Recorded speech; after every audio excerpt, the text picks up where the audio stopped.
decade are we in? The 1910s. You wouldn't know, would you? Nope. The judges left a very successful modern interpretation of the 1930s and headed into what they were hoping would be a journey into a modern twist of the 1910s. So is that what they found? No. One of the things I love about the 1910s is the strapping and the panelling. What we're seeing in the hallway and the bedroom across the hall, that style is actually really beachy. Like this. I mean, this is reminiscent. These are reminiscent. But what you have presented here today is a very contemporary room with some generic heritage touches. Which is a shame because it's a lovely room. I actually like this room. I like the colour palette. It's got vintage touches, but there's no sense of that specific decade. I guess our house being the oldest is the hardest because we love contemporary styles. So it's a bit of a battle for us. Shona thinks this is probably the least relevant room to its era they have seen today. That wall sconce, a deco bed head, deco furniture. The bedsides have nothing to do with the era. This is probably about the closest, and the doors. The thing is, this is the first house that shutters are truly relevant. Yeah.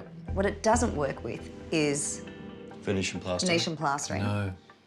There is just no way you would do Venetian plaster in a 1910s house. From here on, there was some serious debate between the judges. To be devil's advocate, I think it's a fair interpretation. Whilst it might not be exactly 1910, I actually think this is quite a good interpretation of how a market would perceive a house of this era. I think it's a crying shame. They've been given a house that has a specific decade. You don't have to be a slave to it, but don't pick a different decade because this is confused of what it wants to be. Neil believes you have delivered a very beautiful room. I think a lot of potential buyers would walk in here and say, what's the problem? I think they have delivered a very accomplished, glamorous, contemporary room. But Shona wouldn't let go. Shana. One of the biggest things we always say is the emotional buyer. Federation with timber strapping and panelling is an emotive period that you can capture people with. The beach is the next street. Think beach, beach, beach without being twee. And in the end, she convinced both Darren and Neil that she was right.